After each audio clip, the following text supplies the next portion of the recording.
Hello, Namaste. I'm Praveen Adhikari and you all are welcome to my YouTube channel AdhikariTales. Today I'm going to talk on a different kind of thing which I have never ever done in my life. Yes, I am doing a review on a book named Think Like a Warrior, which is written by Darrin Donelly. This book is very interesting. First of all, I would like to remind you how I got this book. Yes, I had been to one second-hand store in order to buy a table and chair. At that moment I saw that book in between dot and I read the cover. Yeah, after reading the things in the cover I knew that it will be an interesting read, and it actually did too. I love this book because this is very straightforward and it is from a sports person point of view, which I am already a fan of. So this book written by Darren Donnelly talks about the ups and downs in the coaching career of an American football coach. The name of that coach is Chris McNally, and he faces several ups and downs in his coaching career in his life. In the story, he is working as a head coach of football team in Wisconsin State University. All the things in this book are imaginary because the coach is imaginary, and all the coaches who come to meet him and suggest him, they all are real, but they have already died. The coach named Chris McNally faces several ups and downs in his life, and in different phases, he meets with different coaches of different sports.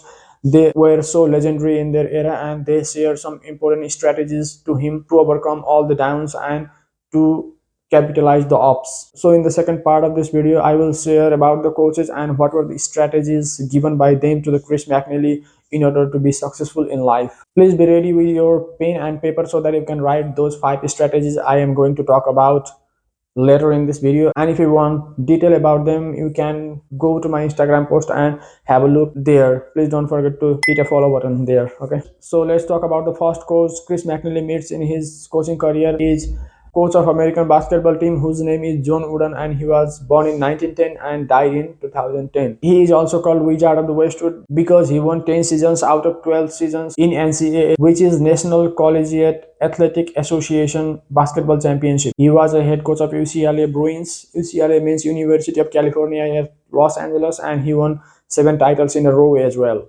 So the strategy, the suggestion he gives to Chris McNally is that you should focus on the things you have total control over, like your effort and your attitude.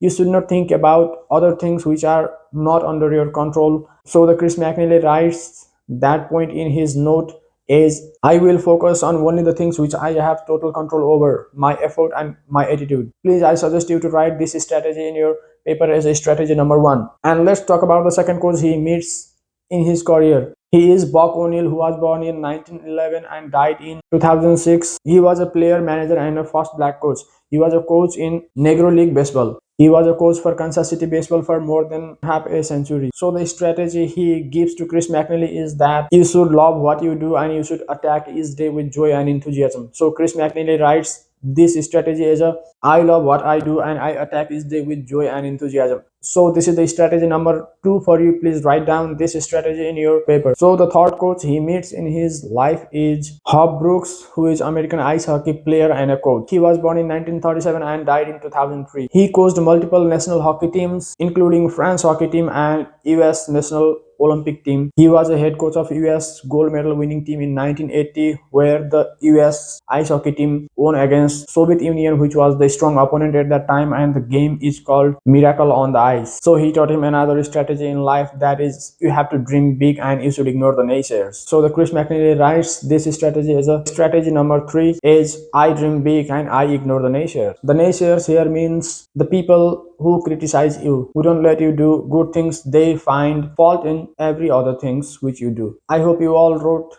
this strategy in your paper as well. So let's talk about another person, another coach he meets in his life, who was Bear Bryant and born in 1913 and died in 1983. He was a football player and coach, and he was called as the greatest college football coach of all the time. He served as a head coach for University of Alabama for 25 years. That's a huge period. He won 6 national champions and 13 conference champions as a head coach of University of Alabama football team. He has the record of most wins in a collegiate football game, that is 323 games. So the important strategy he shares with Chris McNally is, you should be relentless and you should never give up on your dreams. So the Chris McNally writes this as a strategy number 4, which is, I am relentless and I never give up on my dreams. So everybody, please write this strategy or the fourth strategy in your paper. Let's talk about the last coach he meets in his football career. The coach is Vince Lombardi, who was born in 1913 and died in 1970. He was an American football coach and an executive in National Football League. He was a head coach of Green Bay Packers during 1960s, and he won 5 total NFL champions in 7 years. So the important strategy he taught to Chris McNally is you should choose faith over fear. So this is the fifth strategy. I suggest you to write down this age. I choose faith over fear. So these were the 5 strategies that the different coaches taught to Chris McNally in this book, and I know these strategies are important in our life as well. So I have written them in my paper and I read them in every morning. So I suggest you to write those strategies in a paper and stick to wall or your study table so that you can see those sentences every morning and get a motivation from that. So I am now concluding the video. Is I had never done this kind of thing in my life. I might have done mistakes in making this video or sharing the information from this book. I am so sorry for that. I hope you guys got what I wanted to share with you all. And at the end of the video, I would like to thank you everyone for watching this video till the end, and please don't forget to hit your subscribe button and share to your friends.